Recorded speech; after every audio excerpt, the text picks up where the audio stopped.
For more latest videos and updates, please subscribe our channel and hit the bell icon.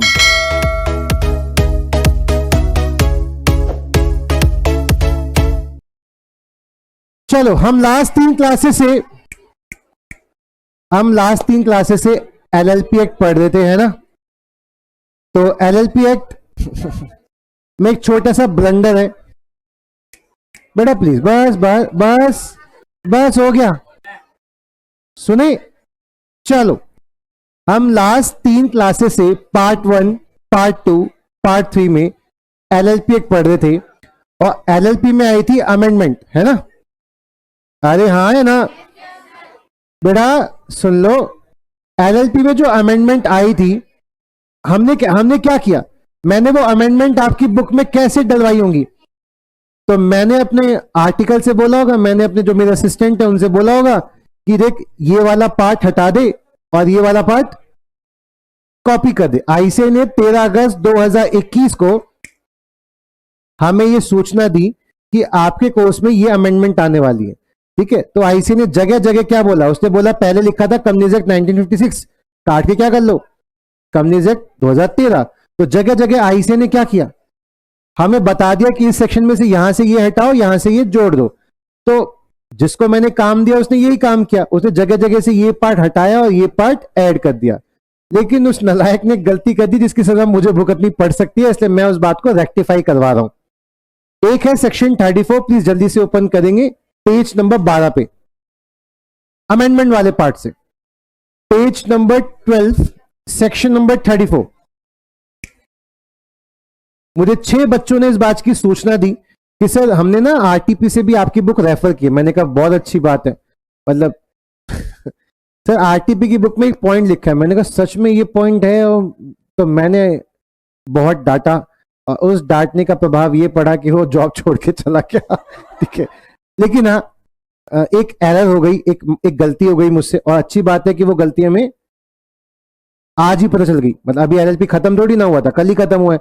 तो section 34 में क्या लिखा है पढ़ेंगे। सेक्शन 34 के सबसेक्शन 1 में लिखा है प्रॉपर बुक्स ऑफ अकाउंट्स बनेंगे, मतलब कैश बेसिस बने या एक्रूअल बेसिस बने, लेकिन बनने कैसे चाहिए, डबल एंट्री बुक कीपिंग में। और कहां रखेंगे, रजिस्टर्ड ऑफिस में। ये पढ़ा चुके हैं, ये बात लिखी हुई है सबसेक्शन 1 में।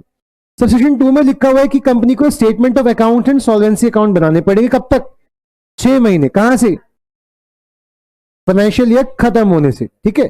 उसके बाद सबसेक्शन 3 में क्या लिखा है, जो आपने स्टेटमेंट ऑफ सॉल्वेंसी अकाउंट्स बनाए ये आपको जमा भी करने हैं रजिस्ट्रार के पास हर साल, उस फॉर्म में, उस महीने में, उस फीस के साथ, उस टाइम के अंदर जो लॉ में लिखा हुआ है। फिर लिखा है सबसेक्शन 4 कि अगर आपने सबसेक्शन 3 का उल्लंघन किया तो ये पेनल्टी जाएगी। आपको बस यही करना है, ये 4 काट के कर दो 5, ये 5 काट के कर दो 6, यानी जो सबसेक्शन 4 है ना वो कट कॉपी पेस्ट में उड़ गया। अब 4 में ऐसा कोई बहुत ही धांसू बात थी नहीं, इतनी धांसू बात तो नहीं है कि आपका कुछ बैंड बाजा बज जाएगा, बट 4 में उस एरिया में हम इस पार्ट को प्लीज लिख लेंगे। तो ये जो सबसेक्शन 4 है ये सबसेक्शन 5 है एक्चुअली, और 3 और 5 के बीच एक सबसेक्शन 4 आएगा। उस 4 में क्या लिखना है वो एक बार पढ़ लेते हैं। तो लिखा है accounts of limited liability partnership shall be audited in accordance with the such rules as may prescribe. यानी आपने जो स्टेटमेंट ऑफ सॉल्वेंसी अकाउंट बनाया होगा, बोलो हाँ, statement of account and solvency बनाया होगा, आपको इसको ऑडिट भी करवाना है। ऑडिट कौन करता है ये आपको पता है, कौन, सीए करता है। तो इसका आपको ऑडिट भी करवाना है, ठीक है। कैसे करवाएंगे ऑडिट, उसके रूल्स कहां प्रिस्क्राइब्ड होंगे, एलएलपी एक्ट के रूल्स में। प्रोवाइडेड दैट अगर सेंट्रल गवर्नमेंट को लगता है, अरे यार ये सेंट्रल गवर्नमेंट क्यों आ जाता है एकदम से, गलती से एक क्लिक आपकी बैंड बजा देता है। आ गया आरटीपी आरटीपी आरटीपी। चलो वापिस है, क्या कह रहे हैं, प्रोवाइडेड दैट अगर सेंट्रल गवर्नमेंट को ये लगता है कि ऑफिशियल गजट में लिख के मुझे इस एलएलपी के ऊपर ना ये ऑडिट नहीं करवाना, इस टाइप की कंपनी की या इस टाइप की एलएलपी की हम क्या चाहते हैं, रिलैक्सेशन, कि अगर आपकी टर्नओवर इतनी है, आपकी कैपिटल इतनी है, तो आपको क्या नहीं करवाने की जरूरत, ऑडिट।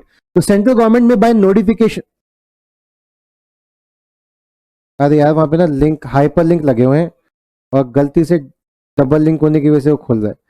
तो प्रोवाइडेड दैट सेंट्रल गवर्नमेंट में by notification in the official gazette exempt कर सकती है, माफ कर सकती है किसी भी क्लास या classes of limited liability partnership को कि आपको अपना इस सबसेक्शन में ऑडिट करवाने की जरूरत।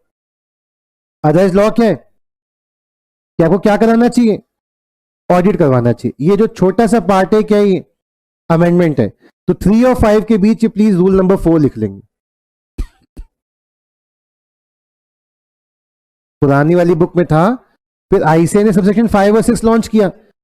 प्रॉब्लम क्या हुई कि कट कॉपी पेस्ट में वो उड़ गया, वहां दोबारा लगा देना बस। सबसेक्शन 4 क्या लिखना है लिख लो।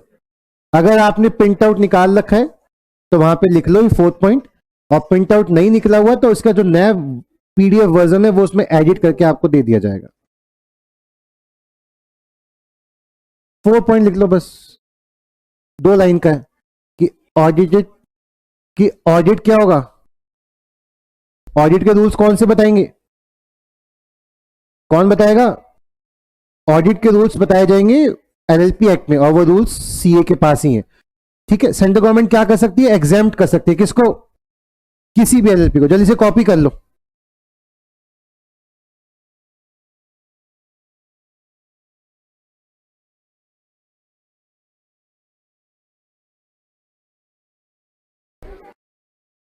कर लिया कॉपी, चलो बहुत अच्छी बात है, कर लो ना फिर, जल्दी करो।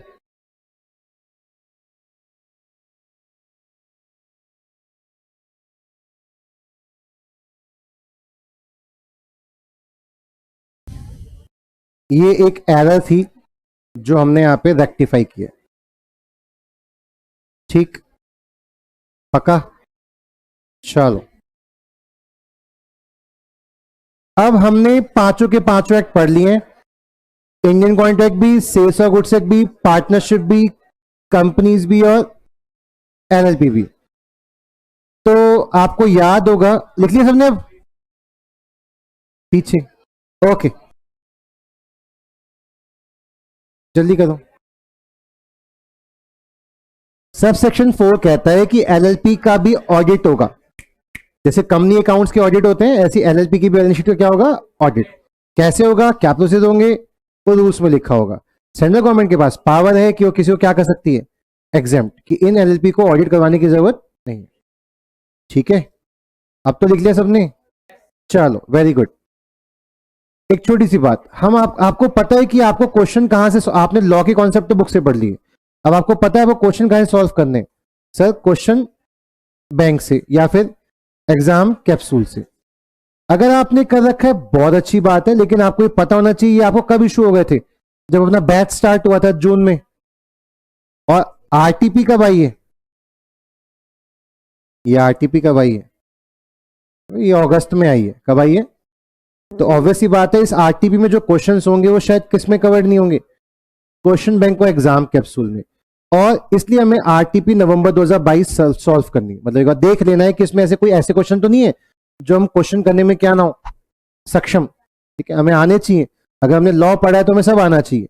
तो कई बार क्या होता है, कुछ बच्चे इतने नालायक होते हैं वो साल भर कुछ नहीं पढ़ते, 6 महीने कुछ नहीं पढ़ते, और एग्जाम से 2 दिन पहले आरटीपी के जो क्वेश्चन है वो रट्टे मार के चले जाते हैं, और बाई चांस किस्मत उनकी इतनी औसम होती है, ठीक है, एग्जाम में वही क्वेश्चन टपक जाता है। वो बच्चा मार्केट में जाकर एक रूमर फैलाता है, वो यूट्यूब पे वीडियो बनाता है दोस्तों, और वो उसको लगता है वो यूट्यूबर बन गया। दोस्तों मैंने अपना सीए फाउंडेशन का एग्जाम दिया दोस्तों, और आपको मैं बताना चाहता हूं एक रहस्यमयी बात, क्या कि पेपर ना आरटीपी से बनता है। इसके बाद ना आई से भी एमटीपी लेगा, मॉक टेस्ट पेपर।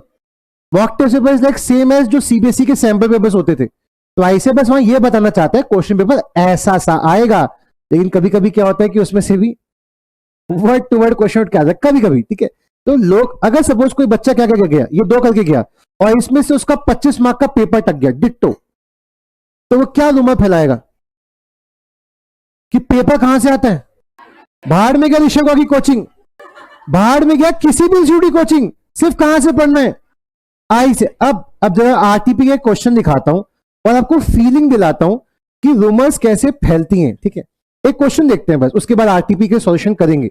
एक आरडीपी है, क्वेश्चन नंबर 8 देखो जरा तुम, बस पढ़ना क्वेश्चन नंबर 8।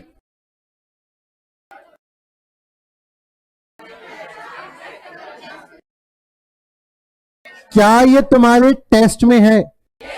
टेस्ट में क्या क्वेश्चन बैंक में भी है? अब जो बच्चा प्रॉपर पूरी क्लास ले रहा होगा, उसने आरटीपी छुई भी नहीं, उसने कहा सर मैं बस वही पढ़ रहा हूं जो आपने क्वेश्चन बैंक दिया। मैंने कहा हाँ काफी है सर, आरटीपी पढ़नी जरूरी है। मैंने कहा वही तो क्वेश्चन है, कॉन्सेप्ट आते होंगे तो तुम कोई सा भी क्वेश्चन सॉल्व कर सकते होगे, और कॉन्सेप्ट नहीं आते होगे तो कोई भी क्वेश्चन सॉल्व नहीं कर सकते। तो वो बच्चा टेस्ट दिया उसने, बिकॉज टेस्ट हमने क्लास में लिए, वो बच्चा जाके बाहर क्या बोल रहा होगा, ऋषभ गौर की सर की बुक से पढ़ना चाहिए, क्वेश्चन बैंक से आया क्वेश्चन। और जिसने बुक नहीं पढ़ी होगी सीधे एग्जाम में क्या पढ़ा होगा, वो क्या बोल रहा होगा, आरडीपी से आता है ऋषभ गौर गई तेल लेने। ठीक है, तो कॉन्सेप्ट सिर्फ इतना सा है कि आपको बस क्वेश्चन पढ़ने हैं, आपको कॉन्सेप्ट स्ट्रॉन्ग करने हैं। क्वेश्चन कहां से आ रहा है इस बात से फर्क नहीं पड़ता। प्लीज बताओ, ये आरटीपी नवंबर 2022 की सिर्फ मैं करा रहा हूँ या जितने भी टीचर्स फाउंडेशन कोचिंग पढ़ाते होंगे वो भी करा रहे होंगे? यानी उनके इंस्टीट्यूट से बच्चा जो पास हो रहा होगा वो क्या बोलोगा, मेरे सर मेरी मैडम ने ऐसे क्वेश्चन कराए हैं। और आप भी यही बोल सकते हो। मैं बस क्या नहीं चाहता, आप ये ना बोले कि हमारे सर ने नहीं कराया उनकी मैडम ने कराया, इस बात से डिप्रेस महसूस ना करें। आओ इस बात को कॉन्फिडेंस में लेने के लिए आरटीपी क्वेश्चन सॉल्व कर रहे हैं। आज के बाद आपको कभी भी कोई बंदा बोले ना मेरे टीचर ने ना इंडियन कॉन्ट्रैक्ट एक्ट में 150 क्वेश्चन की एक बुकलेट दी है, तेरे टीचर ने दी है, आप फिर डर जाओ, बोलो नहीं नहीं हमारे में तो हमारे टीचर से 52 क्वेश्चन दिए, तेरे में 150 है, मतलब देखो ज्यादा अच्छी नॉलेज होगी। कॉन्सेप्ट को स्ट्रॉन्ग रखना, आप कोई भी क्वेश्चन सॉल्व कर सकते हो। इसी बात को टेस्ट करने के लिए हम सीधा आरटीपी उठा लिया। आरटीपी नवंबर 2022 एक तरीके से डिस्कस भी हो जाएगी, और जो क्वेश्चन बैंक में कवर्ड नहीं है वो क्लासरूम में एक तरीके से कवर्ड भी कर लेंगे। तो आओ थोड़ा सा फोकस करेंगे, और अभी हम पढ़ेंगे आरटीपी के क्वेश्चन। सबसे पहला क्वेश्चन पढ़ना कर रहे हैं शुरू। अच्छा एक छोटी सी बात, क्या आपको ये पता है क्वेश्चन किससे है? वो आपको सिर्फ तभी पता चलेगा जब आप नीचे क्वेश्चन का हिंट देखेंगे कि इंडियन कॉन्टेक्ट से है किससे है। यानी मैं ये मान के चल रहा हूं कि आपको अब ये नहीं पता कि ये क्वेश्चन कहां से पूछा जा रहा है। वो क्वेश्चन की अंदर झांक के देखोगे तो पता चलेगा कि ये क्वेश्चन कहां से है। कोई हेडिंग नहीं है कि ये क्वेश्चन इस चैप्टर से, ये क्वेश्चन इस चैप्टर से। अब हम सब कुछ पढ़ चुके हैं, एग्जाम वाला ये थोड़ी ना पूछेगा कि बेटा इस क्वेश्चन को फ्री कंसेंट से दे रहा हूं मैं, आई से तो कह रहा है मैंने क्वेश्चन दिया है, तो मैं पांचों एक्ट आते हैं, तुम ढूंढ लो पांचों एक्ट में से कहां कवर्ड हो रहा है। और कई बार क्वेश्चन में हिंट ही दे रखी होगी, वो खुद ही पूछा इस क्वेश्चन का आंसर किसके दो। लेकिन इंडियन कॉन्टेक्ट में भी एक चैप्टर है, बहुत सारे चैप्टर है, उसमें से किस चैप्टर से आ रहे हैं वो भी आपको नोटिस करना पड़ेगा। शुरू कर रहे हैं क्वेश्चन 1 पढ़ना। सर एक 20 सेकंड के लिए फुल स्क्रीन कर देंगे।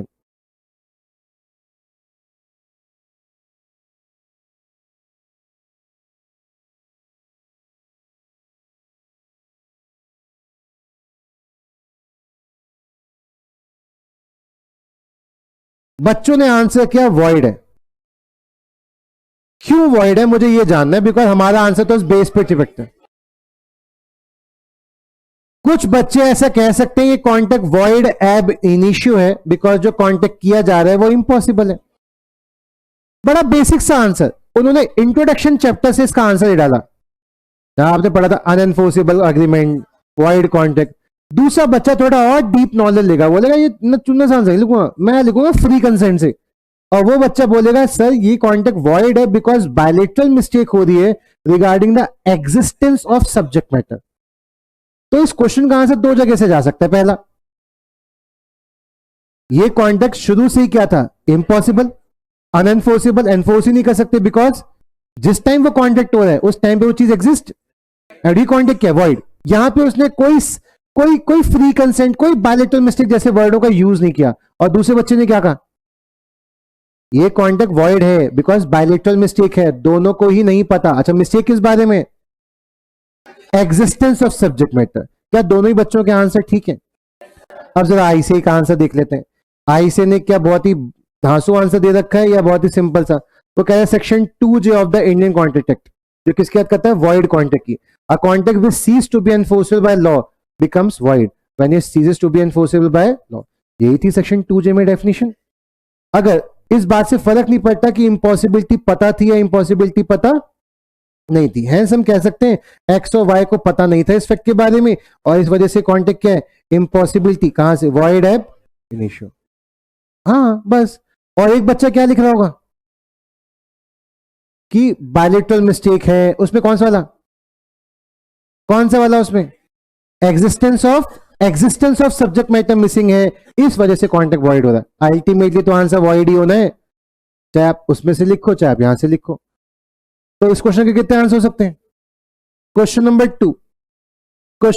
2 पढ़ेंगे। पहले ही उसने बोल दिया कि आपको आंसर किस एक्ट के अकॉर्डिंग लेना है। वेरी गुड, पढ़ेंगे। फुल स्क्रीन कर देना सर।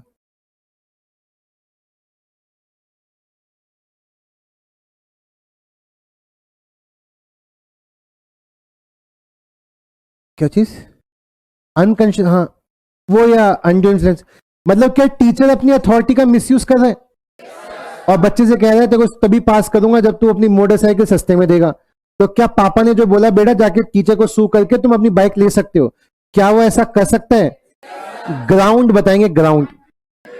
दो चीज चेक करते हैं। पहले वाले के पास पावर होनी चाहिए डोमिनेशन ऑफ विल की, और दूसरा वो उससे अनफेयर एडवांटेज कमा रहा हूं। आंसर चेक करेंगे तो कॉन्टेक्ट क्या हो जाएगा? Voidable at the option of the person whose consent was caused. तो इसका मतलब उसके पास राइट है, he can sue the teacher and ask the gaadi back. अरे बोलो हाँ। क्वेश्चन नंबर 2 का सेकंड पार्ट, कब लगता है विंडिक्टिव डैमेजेस? दो केसेस में, अगर बैंक में पैसा होने के बावजूद भी चेक डिसऑनर हो जाए, और शादी करने का कांटेक्ट करने के बाद शादी से पहले शादी करने से मना कर दो, तो जितने रुपए की उसकी फीलिंग जाएगी वो उतना पैसा आपसे ले सकता, जितने रुपए की उसकी नाक कटेगी वो उतना पैसा आपसे ले सकता है। यही पढ़ा था। क्वेश्चन नंबर 3, ये आरटीपी कराने का मकसद सिर्फ एक है, आपके अंदर कॉन्फिडेंस बिल्ड हो और आपको लगे कि अब मेरे को कोई भी क्वेश्चन दे दो इन पांचों एक्ट में से, मुझे करने में कोई दिक्कत। क्वेश्चन 3,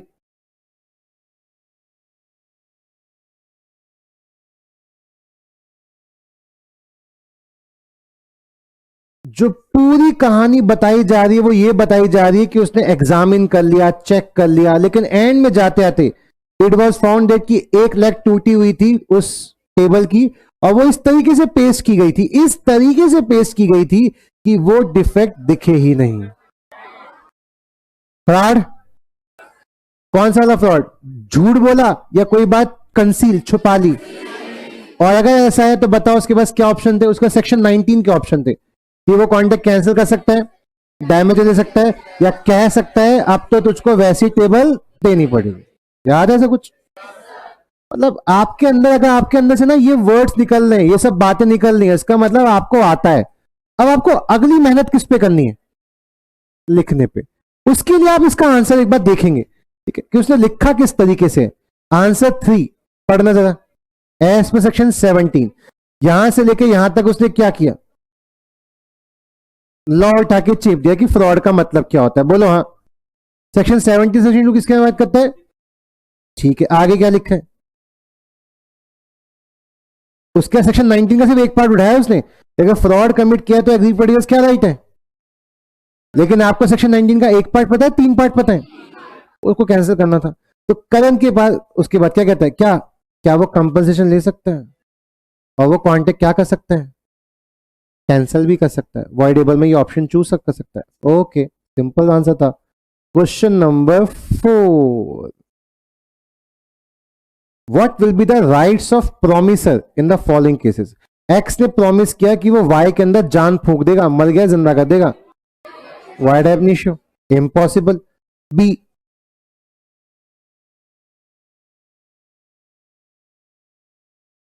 50 केजी एप्पल मांगे थे, और कब मांगा था, कब भेज दे?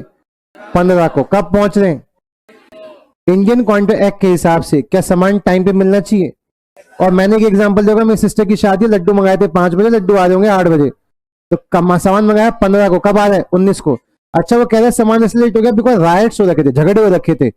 और सुपरवाइजिंग इंपॉसिबिलिटी याद करो, लॉकआउट झगड़े से क्या कॉन्ट्रैक्ट वॉइड होता है? The answer is no. यानी तेरे को तो परफॉर्मेंस देनी थी, लेकिन तूने डिले कर दिया, डिले करने से मेरे पास ऑप्शन आ गया कि मैं चाहूं तो कॉन्टैक्ट रखो। अब ऐसे का आंसर मत देखना, मत देखना प्लीज, प्लीज मत देखना। चलो देख लो क्या लिखा है, पढ़ो और फिर हंसना। ये क्वेश्चन में कहां लिखा है कि वो एप्पल सड़ गए? क्वेश्चन 21 लाइन में लिखा है कि एप्पल रॉटन हो गए, सड़ गए, कहां लिखा है? कहां लिखा है? नहीं लिखा ना? अरे नहीं लिखा ना भाई, ठीक है, ऐसे का है आंसर, कहां से चेपा है हमें नहीं पता। क्वेश्चन समझ आ गया था, खत्म।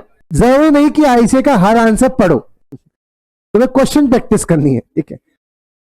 मैं ये क्वेश्चन इसलिए भी दिखा रहा हूं बिकॉज कई बार बच्चा बोलेगा ना क्वेश्चन, देखो आपके साथ ऐसा एमसीक्यू वाले में बहुत होता होगा, एमसीक्यू में आपका बहुत होता होगा, इकोनॉमिक्स का एमसीक्यू, मैथ्स का एमसीक्यू। सर कॉन्सेप्ट तो ये लग रहा है सर, ऑप्शन तो ये दे नहीं रखे। तो ऐसी गलती सब्जेक्टिव पेपर में भी होती है।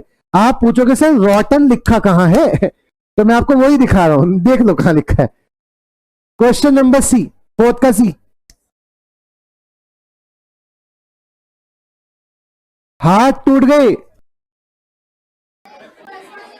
इम्पॉसिबिलिटी हो चुकी है, बोलो हाँ, सुपरवाइनिंग इम्पॉसिबिलिटी। जब किया था कॉन्टेक्ट वैलिड था, लेकिन अब कॉन्टेक्ट वॉइड हो गया बिकॉज ऑफ सुपरवाइनिंग इम्पॉसिबिलिटी। आपका कोई राइट नहीं है, अब आप उससे पेंटिंग बनवा। फोर्थ का डी,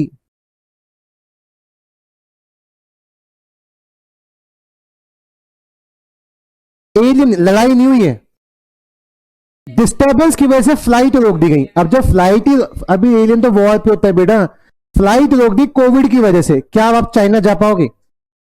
इम्पॉसिबल हो गया, बोलो हाँ, because of change in law. Law में क्या तब्दीली आई कि अब कोई फ्लाइट चाइना, और चेंज इन लॉ की वजह से भी क्या होता है, सुपरवाइनिंग इम्पॉसिबिलिटी आ सकती है, बोलो हाँ। तो हेंस आंसर वॉइड। वॉर मत बोलना, वॉर वर्ड नहीं लिखा यहाँ पे, चेंज इन लॉ हुआ जिसकी वजह से आप सामान नहीं ला पाए, ठीक है। क्वेश्चन नंबर 5, यहां थोड़ा दिमाग लगाना पड़ेगा। माइनर बेशक कांटेक्ट नहीं कर सकता, बट क्या अगर कांटेक्ट करेगा तो क्या दूसरे इंसान को बाउंड कर सकता है, या अदर पर्सन बाउंड, क्या अदर पर्सन ही बाउंड कर सकते हैं? या कैसी बात कर, तुमने पढ़ा नहीं था वो टॉट वाली एक्टिविटी में? पढ़ना है टॉट वाली एक्टिविटी में, हम उसको लायबल कर सकते हैं, या फिर अगर वो झूठ झूठ बोल के सामान ले जा रहा है तो मैं इस पर पैसिव रिलीफ एक्ट, उससे उतना पैसा रिकवर कर सकते हैं। पढ़ा है ना ऐसा कुछ, वो वाला पार्ट आएगा। 6th का फर्स्ट पार्ट, बन खाने की चीज होती है वैसे जिसको ना पता हो, और बन में क्या निकले, उसकी वजह से दांत टूट गया एक इंसान का। Wholesomeness, condition to wholesomeness. और कॉन्टेक्ट क्या कर सकता है वो? अरे कॉन्टेक्ट कैंसिल करके क्या मिलेगा, डैमेजेस देंगे। बन तो 5 रुपए की आती है, दांत से जो दांत टूटा 25,000 का नया दांत लगेगा, तो डैमेज लेंगे, बोलो हाँ। 6th का बी पार्ट,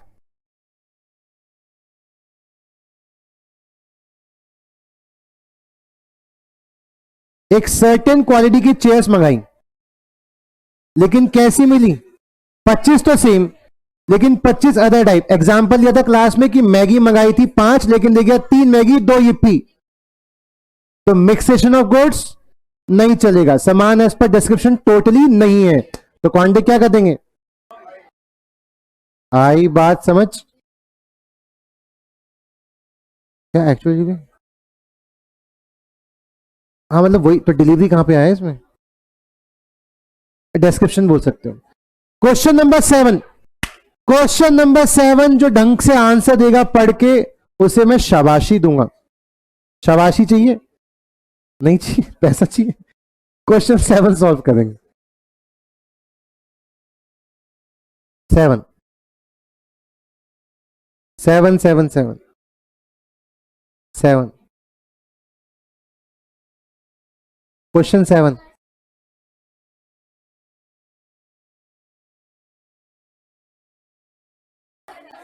इस क्वेश्चन में 2 आंसर निकल सकते हैं। एक तो समान एज पर डिस्क्रिप्शन नहीं है, और दूसरा भाई तेरे पास मौका था जांच पड़ताल करने का, तूने क्यों नहीं किया जांच पड़ताल? अब अगर आपका सारा फोकस हाईलाइटेड वर्जन में है तो आप बोलेंगे सेव अटेम्प्ट रूल लगेगा और वो कॉन्टेक्ट कैंसिल नहीं कर पाएगा। लेकिन अगर आपने बोला कि मैंने समान एज पर डिस्क्रिप्शन मांगा है और तूने भी मुंह से क्या बोला है भाई, क्या कह के बोला है, लेकिन क्या पकड़ा दिया। अरे समझना, आजकल मेरे साथ ये बहुत हुआ, बहुत क्या हुआ, अभी 2 बार ही हुआ है लगातार। तो मैडम ने मुझसे बोला बच्चे का डब्बे वाला दूध खत्म हो गया है, जाके ये डब्बे वाला दूध ले आओ। मैंने कहा डॉक्टर की प्रिस्क्रिप्शन वाली फोटो भेज दो, मैं दिखा दूंगा मेडिकल स्टोर को, वो दे देगा।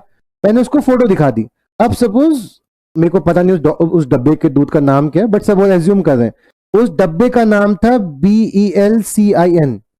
वो कंपनी में ना, जो दवाई कंपनी में बड़े नाम सिमिलर सिमिलर से होते हैं, पैरासिटामोल, छोटे छोटे नाम। मैंने डॉक्टर का प्रेस्क्रिप्शन दिखाया। अब ये उसकी ड्यूटी है कि उसको डॉक्टर का प्रेस्क्रिप्शन पढ़ना चाहिए। उसके डॉक्टर के प्रेस्क्रिप्शन में ये लिखा था, लेकिन उसने मुझे जो दूध का डब्बा दे दिया वो दे दिया BULCIN।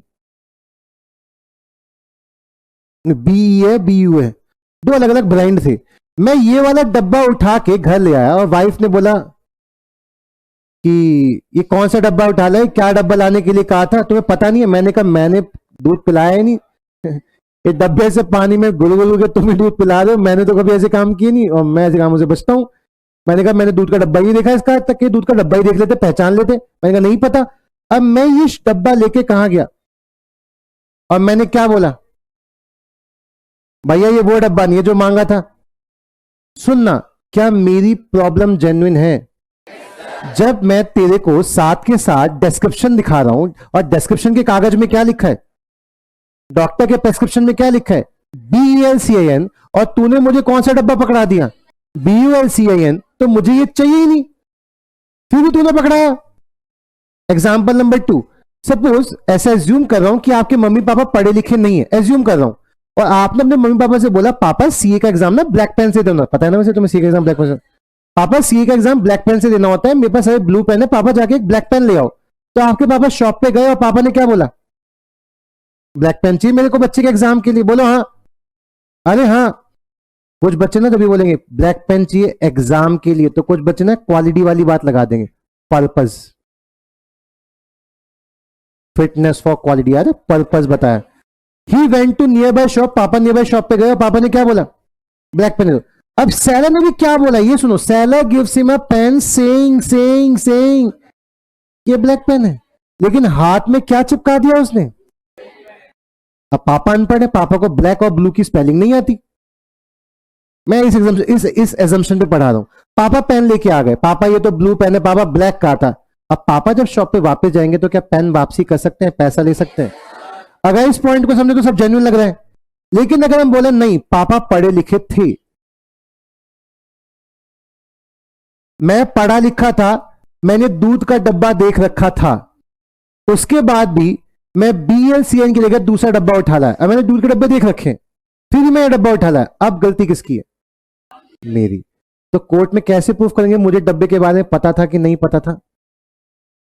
ये कोर्ट का काम है, हमारा काम नहीं है। इस क्वेश्चन में क्या करेंगे मुझे ही बताओ। इस क्वेश्चन में 2 आंसर हो सकते हैं। अगर आपका सारा फोकस किस पे, गुड्स एज पर डिस्क्रिप्शन पे, किस पे, कि जैसा मांगा है वैसे ही आना चाहिए। मैं क्यों चेक करूं कि बकायदा वो है नहीं, जब बोल दिया तो बोल दिया, वैसे ही दे। तो आपका आंसर होगा yes, he can cancel the contract and ask for refund, या वो कह सकते हैं मुझे ब्लैक पेन ही दे। लेकिन अगर आपका आंसर पूरा का पूरा किस पे डिपेंड करता है, उसे जांच पड़ताल करने का राइट है, उसे जांच पड़ताल करना चाहिए था, इग्नोर पे चला गया आप पूरा का पूरा, तो आप बोलेंगे सेव अटेम्प्ट लग गया और अब वो सामान कैंसिल नहीं कर सकता, इसके लिए वो खुद जिम्मेदार है। समझ आ गया? दोनों आंसर हो सकते हैं। आपने जो बेस दिया उसके अकॉर्डिंग समझना। अब क्या भाई से कहां से देखना चाहते हो, मत देखना वैसे, देखना चाहते हो मत देखना वैसे, मुझे भरोसा है, अपने कॉन्सेप्ट भरोसा है तुम्हें। कहां के कौन सा क्वेश्चन था वो, 7 था, सॉरी। ध्यान से पढ़ना, लैंग्वेज पढ़ाऊंगा, लैंग्वेज से मजे लेना, और फिर ये सोचना कि हमें अपनी जगह सही होना है, और बुक्स का आंसर नहीं देखना। अकॉर्डिंग टू सेक्शन 16 सबसेक्शन 2, ये किसका सेक्शन है, कंडीशन एज टू डिस्क्रिप्शन का, where the goods are brought up by the desk, ध्यान से सुनना, ध्यान से, goods are bought by description from a seller who deals in goods of the description, that is an implied condition that the goods shall be correspondence with that quality. जो मांगा है वैसा मिलना चाहिए। But when the buyer could find the defect, could find the defect by ordinary examination. जांच पड़ताल ordinary examination, वो जान सकता था कि ये सामान वैसा, तो this rule will not apply. यानी कि ये सेवी टेम्पटर की बात कर रहा है. बोलो हाँ. हाँ, आगे की लाइन पढ़ना, दिमाग खराब होगा. द रूल ऑफ सेवी टेम्पटर इज नॉट एप्लीकेबल.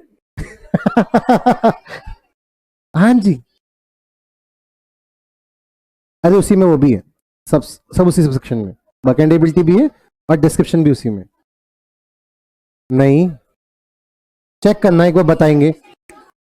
मेरा बेसिक मतलब क्या है, मैं उसको समझना. यहां वो क्या कह रहे हैं, डिस्क्रिप्शन का रूल नहीं लगेगा, यानी आप डिस्क्रिप्शन वाला फायदा उठा नहीं पाओगे. मतलब क्या लगेगा, और वो आगे क्या कह रहे हैं. अब ये तो इसका बेस है, ये ना. अब बात को समझना, बच्चे भी ऐसे ही लायक होते हैं. अब एक बच्चा क्या करेगा, उसको कॉन्सेप्ट की नॉलेज तो है नहीं. मैं इसलिए एक बात बता रहा हूं, एक भूमिका भी बनाई मैं शुरुआत में. बच्चे को बेसिक नॉलेज नहीं है, उसने क्लास में पढ़ा ही नहीं लॉ, मतलब किस्ती की. अब एग्जाम आ गया, उसको वो ऋषभ गौर से प्रेरित हो गया कि मैं भी ऋषभ गौर के सर ना एक दिन पहले पढ़ के एग्जाम दूंगा. वो एलएलबी में हो जाता है, एलएलएम में हो जाता है, मतलब ये चुनने मुन्ने बीकॉम में भी हो जाता है, बट किस में नहीं होता, सीए में नहीं होता. ठीक है, जो बच्चे आईआईटी के एग्जाम देते ना एंट्रेंस के, उनको रैंडम नहीं खेल सकते, उन्हें सब कुछ पढ़ के जाना पड़ेगा. तो वो बच्चा ये आरटीपी पढ़ के गया और आरटीपी घोट गया, उसने यही लाइनें चेप दी, एकदम वर्ड टू वर्ड यही चेप दिया, और आईसीए ने उसको दिया 0. फिर जो आजकल थोड़ा बहुत यूट्यूब पे कई बार वीडियोस होती हैं, कुछ तो जेन्युइन है कुछ इनजेन्युइन है, फिर यूट्यूब पे वो बच्चा अपनी टीचर से बोलेगा, फिर वो टीचर यूट्यूब पे एक वीडियो डालेगा, देखो आईसीए का आंसर, देखो आईसीए का आंसर ये है, बच्चे ने हूबहू लिखा है, फिर भी आईसीए ने 0 मार्क्स दिए. अरे पहले खुद भी तो सोच लो ये आंसर गलत है. और मैंने तो पढ़ा था वो आईसीए की बुक में लिखा है कि मैं अपनी गलती नहीं स्वीकारता, गलत जैसे मैंने आज मैंने आपको बोला कि एलएलपी के इस वाले पार्ट में कुछ गलती थी और वो गलती मैंने सुधार ली. ऐसी आईसीए की आरटीपी में भी क्या है, गलती. तुम उसे चिट्ठी लिखो, ये गलत आंसर लिखा हुआ है, तो आईसीए नेक्स्ट एडिशन में सुधार लेगा. लेकिन ये थोड़ी ना कि आईसीए की बुक में लिखा है यही रट्टा मार के जाऊंगा. तुम्हें कॉन्सेप्ट पे टिके रहना है. अरे समझो मेरी बात. अब नीचे आंसर क्या देखो, नीचे आंसर देखो, हेंस द रूल ऑफ सेवी tempter will applicable here and Ankit can not return the goods. और ऊपर लाइन में क्या लिखा है, और ये शाही लाइन यही बता रही है कि यहां सेवी tempter. The thing is answer दोनों तरीकों से आ सकता है, आप तरीका कौन सा चूज कर रहे हो उस पर स्टिक रहना. ऐसा मत करना ऊपर क्या लिखा है सेवी टेम्पटर नहीं लगेगा और नीचे क्या लिखा है लगेगा. ये मत करना. कॉन्सेप्ट अगर कंक्लूजन से मैच नहीं करेगा तो 0 मार्क्स मिलेंगे. आई बात समझ. तो जो बच्चा आरटीपी पढ़ के घोट के रट्टे मार के गया होगा वो ये लिख के आया, उसको मिले 0. और जो बच्चा कॉन्सेप्ट पढ़ के गया था उसने कॉन्सेप्ट के अकॉर्डिंगली आंसर मिला और उसको मिले 4 में से 4. ठीक, आई बात समझ. अभी आपकी विजेंद्र सर से मुलाकात हो गई नहीं हुई? विजेंद्र सर सी इंटर में टेक्स्ट पढ़ाते हैं. तो विजेंद्र सर से जब आपकी मुलाकात होगी तो आप उनसे पूछना सर आईसीए के सच में कॉपी गलत चेक करते हैं. मुझे लगता है विजेंद्र सर नहीं बोलेंगे, मतलब ये मेरा पर्सनल ओपिनियन है, विजेंद्र सर वैसे खुद बताएंगे. मुझे लगता है विजेंद्र सर बिल्कुल नहीं बोलेंगे कि आईसीए गलत कॉपी चेक करता है. क्यों? बिकॉज विजेंद्र सर की इंटर में भी रैंक 1 आई थी, फाइनल में भी रैंक 1 आई थी. अगर आईसीए कॉपी गलत चेक करता तो तो रैंक 1 थोड़ी ना आती. ठीक है, तो वो क्या बोलेंगे? सही. तो कौन बोला गलत कॉपी चेक हुई? जिसने पेपर ये 40-50 का अटेम्प्ट किया है और उसका ये क्वेश्चन गलत होने की वजह से फेल हो गया. और बताओ आईसीए में फेल होने वाले के चांसेस ज्यादा है कम है? तो यूट्यूब व्यूज ज्यादा किसको मिलेंगे? तो प्रॉब्लम ये नहीं कि बच्चे ने गलत आंसर लिखा, प्रॉब्लम ये कि आईसीआई को अपनी साइड से आंसर सही देने चाहिए. बिकॉज अगर कोई बच्चा टीचर से नहीं पढ़ रहा तो वो बच्चा बड़ा कंफ्यूज हो जाएगा कि मैंने स्टडी मेट में तो कुछ और पढ़ा था, यहां कुछ और लिखा है, एग्जाम में क्या लिख के आना है. तो आपके पास कोई है जो आपको बता रहा है बेटा ये सही आंसर है, यहाँ गलती हो गई, यहाँ ये गलत लिखा है, यहाँ रॉटन वर्ड कहां से आ गया समझ नहीं आ रहा. ठीक है, तो यहाँ कोई है समझाने को. जिनके पास नहीं है, जो बच्चे सेल्फ स्टडी कर रहे हैं, आईसीए कॉरेस्पॉन्डेंस कोर्स है, कोचिंग लेगा तो पढ़ेगा, कोचिंग नहीं लेगा खुद से पढ़ेगा तो स्टडी मेट है, सेल्फ स्टडी कोर्स है. तो उस बच्चे के साथ दिक्कत हो सकती है. तो आईसीए से हम ये रिक्वेस्ट करना तो जेन्युइन है कि आईसीए बुक सही दिया करो. बताओ बच्चा क्या याद करे, तुमने आंसर ही गलत दे रखे हैं. लेकिन अगर आप इस बात पे आर्ग्यूमेंट करें कि आईसीए ने गलत आंसर दे रखा है, मैंने वो गलत आंसर ही चेप दिया, फिर मुझे मार्क्स क्यों नहीं मिले, ये आईसीए एक्सेप्ट नहीं करेगा. चलो क्वेश्चन नंबर कौन सा पढ़ा आपने? 7वां। 8वां तो आपको पता ही है।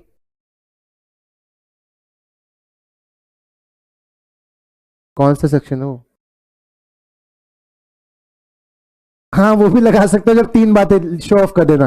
पहला पर्टिकुलर पर्पस बताया, वो किस स्किल के ऊपर आया कर रहे हैं, एंड थर्ड वो चीज में डील भी करता है, पेन बेचता है डील करता होगा, तो अब वो भी लगा। मैं कह रहा हूं एक क्वेश्चन का आंसर आप एज अ वकील अपने क्लाइंट को कैसे जिताते हो वो आपके ऊपर है। चलो, तो जो शॉपकीपर का वकील होगा क्या बोलोगा? जज साहब हाथ में दे रहा हूं ब्लू पेन, देख तो सकता था ब्लू पेन है। और अंकित क्या बोल रहा होगा? मैंने अपने पापा को भेजा था, पापा पढ़े लिखे नहीं है, उन्हें क्या पता ब्लैक कौन सा होता है ब्लू कौन सा होता है। आई बात समझ? पक्का? चलो नेक्स्ट। अब वो वकीलों के काम है। अंकल ये ब्लू कलर का पेन है, बताओ कैसा लिखता होगा? अंकल बोलेंगे ब्लू से, तो अंकल इतना तो दिमाग काम करता है आपका। समझ गए? ऐसे वकील गेम खेलते हैं उनके साथ। हाँ जी, आकांक्ष ने परचेज, अब ये परचेज वर्ड ही ना आपको पंगे में डाल देता है, ये लैंग्वेज ही गलत है क्वेश्चन की। क्वेश्चन की लैंग्वेज क्या है? आकांक्ष परचेज खरीद लिया, सेल हो चुकी है, ठीक है, ध्यान से। किससे खरीदा? जेठालाल से।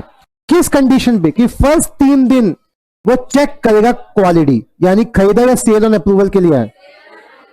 लेकिन ये पहली लाइन क्या कह गई? अब ना, अब क्या होगा? टेलीविजन सेट अर्थक्वेक में खराब हो गया, जेठालाल कह रहे हैं पैसे चाहिए, तो आप बोलेंगे, क्वेश्चन आएगा वेदर आकांक्ष का लायबल है, और आप कई बार आप इस वर्ड से इंस्पायर्ड हो जाते हैं। परचेज, परचेज मतलब लायबल,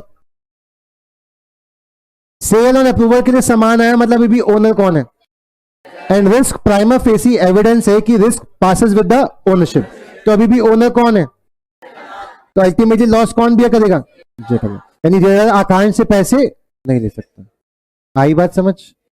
क्वेश्चन नंबर 9।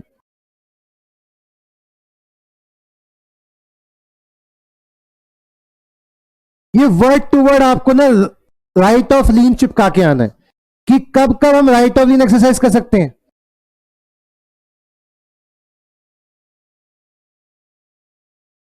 वो पूरा याद है तुम्हें? जब कैश टाइम पे नहीं दिया, उधार पे दिया था, उधार की समय सीमा खत्म हो गई, या फिर वो बंदा इंसॉल्वेंट हो गया, can he exercise right of lien? बेशक प्रॉपर्टी पास हो गई बायर को, हाँ। क्या ये राइट टर्मिनेट हो जाता है? हाँ, अगर उसने वेव कर दिया या बायर लॉफुली सामान उठा के ले गया, पढ़ा ऐसा कुछ? क्या वो डिक्री कोर्ट के बाद भी सामान को लीन कर सकता है? हाँ। ये पूरा वहां से उठाया हुआ आंसर है, वहां से उठा के चिप के आंसर। Question number 10। एक तो मुझे समझ नहीं आता पार्टनरशिप में ये इतना सिमेट्री क्यों करते हैं, मोहन सोहन रोहन बोहन।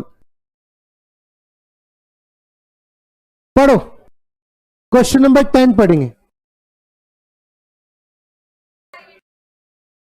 हटा दिया। Question number 10। बोहन कैसा पार्टनर है? नॉमिनल का नाम दिखता है, बेशक वो प्रॉफिट ना ले रहा हो, क्या उसका नाम दिखता है? नाम दिखता है, वो कैसा ट्रीट हो रहा है? एक्टिव। यानी अगर वो नाम हटाएगा तो क्या पब्लिक नोटिस देके जाना पड़ेगा? बिकॉज बाहर वाला उसी के नाम पे धंधा करने आ रहा है। तो ऐसे क्रेडिटर था करण, जिसने सूट फाइल कर दिया किसके ऊपर? तू देगा पैसे। बोहन क्या कह रहा है? भाई मैं तो नॉमिनल पार्टनर हूं, मैं तो प्रॉफिट भी नहीं लेता, मैं ड्यूज के लायबल नहीं हूं। तो आपको बताने के करण बोहन से पैसे ले सकता है या नहीं? एक्टिव पार्टनर है यानी लायबल तो होगा। आई बात समझ? Question number 11।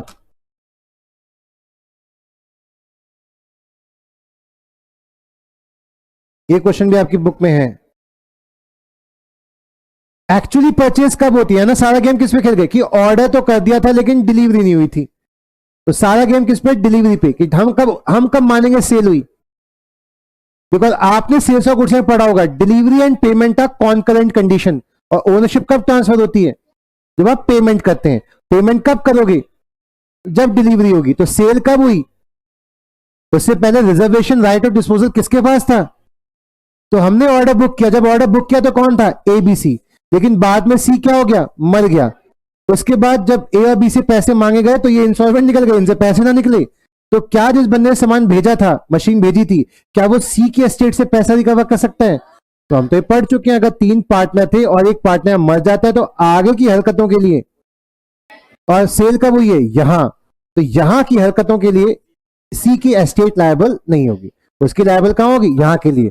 और बच्चा क्या सोच के करता है, सर यही तो हो गई थी सेल, परचेज तो यही कर लिया था सर, तो लायबल होगा। लॉ इसके साथ सेल्स ऑफ गुड्स एक्ट में घुमा गया।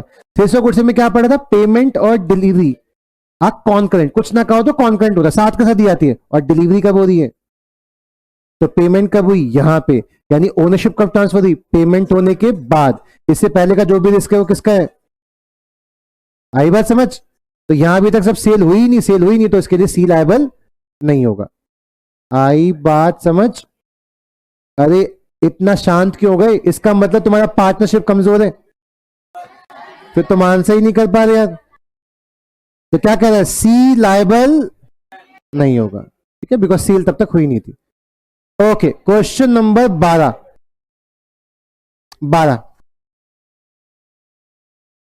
ध्यान से आंसर करना। 3 पार्टनर हैं, एक पर्टिकुलर टाइप ऑफ केमिकल में डील करते हैं, 3 साल हो गए, गवर्नमेंट ने वो केमिकल ही बैन कर दिया। Compulsory dissolution section 41। तो वो क्वेश्चन पूछा है, क्या वो पार्टनरशिप चला सकते हैं अभी भी, लॉफुली बंद हुआ है कंपल्सरीली। हाँ जी, नहीं पार्टनरशिप के अकॉर्डिंग नहीं पूछा है। अरे इंसॉल्वेंसी ऑफ द फर्म, मतलब सब कुछ पार्टनर के ऊपर पूछ रहा है, तो पार्टनर के नजरिए से आंसर करना है। क्वेश्चन नंबर 13, एलएलपी के क्वेश्चन तो देखो कितने सिंपल आते हैं। अच्छा, ये क्वेश्चन भी वही है जिसमें मिसप्रिंटिंग हुई है। कह रहे maintenance of books of accounts बताओ, अदर रिकॉर्ड्स ऑफ ऑडिट, और आंसर क्या है, यही जो अभी लिखवाया था, ठीक है, थैंक गॉड। हाँ जी, क्या यहां पे सबसेक्शन 1 है, सबसेक्शन 2 है, सबसेक्शन 3 भी है, सबसेक्शन 4, 5, 6 नहीं है। अमेंडमेंट आई है ना 5, 6 की, तो बोलो हाँ, तो तुम लिखाना, इस पे मत अटके रहना, ठीक है। अरे भाई बात समझो, आरटीपी से आंसर देखोगे या क्वेश्चन, आंसर खुद से कर लेंगे हम, ठीक है। नेक्स्ट क्वेश्चन नंबर 14, मुझे जो बताएगा इसकी केस स्टडी का नाम, शाबाशी दूंगा। वही की बच्चे ने बताया, बाकी बच्चे पढ़ रहे हैं क्वेश्चन 14। मैंने एग्जाम्पल लिया होगा कि मोदी जी थे, वो टैक्सी ड्राइविंग का पंगा दे रहे थे, लेकिन उबर कोई नहीं मिल सकता बिकॉज वो फॉरेन कंपनी थी, तो उसने इंडिया में क्या खोली, उबर इंडिया खोली। तो सब्सिडी कंपनी कैसी है, एक नॉर्मल लग रही है या बस लाइसेंस लेने के लिए लिया है, तो कॉर्पोरेट व्हील क्या लिफ्ट कर सकते हैं, हाँ है ना, बिकॉज वो जेन्युइन पर्पज से नहीं खुली। क्वेश्चन 15, बताना इसकी केस स्टडी का नाम। क्वेश्चन 15, एक अंकल ने टैक्स डिविडेंड का पैसा आता था, बहुत छापते थे, टैक्स बचाने के लिए क्या किया, 4 कंपनी खोली। केस स्टडी का नाम पूछा हूं मैं, ये आंसर तो पता है तुम्हें। रिप्लाई ऑन द धनश्याम मैनेकजी पैकेट, वहां पे ये ऐसा हुआ था, तो क्या कॉर्पोरेट भी लिफ्ट हो जाएगी, यस। क्वेश्चन नंबर 16, यहां एक ने बहुत ही धांसू क्वेश्चन पूछा है, वो मजे ले गया, अभी दिखाऊंगा कहां मजे लिए उसने। 5 साल से प्रॉफिट छाप रही है, तो मेंबर्स ने बोला डिविडेंड दो, क्या डिविडेंड ले सकते हैं, नहीं, अगर हाँ तो मैक्सिमम जब ले ही नहीं सकते तो मैक्सिमम की तो भाई छोड़ो। क्वेश्चन और आगे बढ़ा, कह रहे डिस्कस करो कि कंपनी ने जनरल मीटिंग दी है 14 दिन का नोटिस देके, क्या वो नोटिस वैलिड है। अब ये क्वेश्चन का आंसर ना सिर्फ वो बच्चा दे पाएगा जिसने सिग्निफिकेंट पॉइंट्स पढ़े थे। अरे सुन तो लो, तो हमने कंपनीज अकाउंट खोला, तो कंपनी लॉ, एक सेकेंड, कंपनी लॉ में अगर हम ध्यान सुना प्लीज, अगर हम सिर्फ ये सेक्शन 8 लाइसेंस वाला पार्ट पढ़ते हैं तो आपको ये पॉइंट कहीं नहीं मिलेगा, लेकिन अगर आप ये सिग्निफिकेंट पॉइंट्स पढ़ें आईसीए की बुक से, तो आपको सबसे एंड में देखने को मिलेगा 14 दिन का नोटिस जा सकता है। अब ये ना वैसे कोर्स का पार्ट है नहीं, लेकिन आईसीए मजा ले गया, हम ये नोटिस वाला part section 101 of the companies act में पढ़ते हैं। और क्या सेक्शन 101 हमारे कोर्स का पार्ट है? सेक्शन 101 ये कहता है कि अगर आपको कंपनी के शेयरहोल्डर के साथ मीटिंग बुलानी ना, मीटिंग, तो मीटिंग बुलाने से 21 दिन पहले उनके पास चिट्ठी पहुंच जानी चाहिए। लेकिन अगर सेक्शन 8 कंपनी है तो उसकी चिट्ठी 14 दिन भी पहले पहुंच जाएगा ना तो चलेगा। तो वो क्वेश्चन तो ऐसे पूछा है जैसे इंटर का सिलेबस हो। वो क्या पूछा? नोटिस कितने दिन पहले भेजा है? क्या वैलिड है? क्या 101 कोर्स का पार्ट है? नहीं। बट क्या आईसी की स्टडी मेट में ये लाइन गेम खेल गई? आईसी बोलेगा हाँ कोर्स का पार्ट है, यानी ये 14 दिन का भी नोटिस देंगे तो चलेगा। अदरवाइज बाकी कंपनी कितने दिन का नोटिस देती है? 21। तो जिसने सिग्निफिकेंट पॉइंट पढ़े होंगे वो तो कर पाया। जिसको लगा कि ऊपर वाली बात नीचे वाली बात सेम ही तो है, सिग्निफिकेंट क्या है? ऊपर वाली थी कि समरी, उसने जो ऊपर वाला पार्ट पढ़ा उसका मिस हो गया। ऐसे कुछ बच्चे पूछ रहे थे, सर आपने जब ये पढ़ाया था हमें, सर आपने पहले पढ़ाया स्मॉल कंपनी इतना है ना, फिर आपने उसको बोला उसकी सिग्निफिकेंट पॉइंट ही पढ़ लो। सर ये नीचे वाली बात ऊपर वाली बात सेम ही तो है, नहीं थी?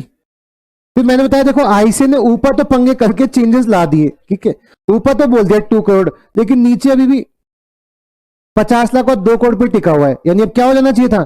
कैपिटल कितनी? 2 करोड़ और टर्नओवर कितनी? तो क्या हो जाना चाहिए? 2 और 20। तो ऐसे सिग्निफिकेंट पॉइंट तो चेंज किए नहीं थे, ऊपर वाला चेंज कर दिया था। अरे मेरी बात समझो, सिग्निफिकेंट पॉइंट है क्या? क्या प्राइवेट कंपनी में यही समझी है? तो बहुत से बच्चे ये पार्ट पढ़ते नहीं है, बट आईसी ने इस ना पढ़े हुए कॉन्सेप्ट से क्या किया? उसने पूरा 14 दिन का नोटिस भेजा। दे दो आंसर। Next question number 17।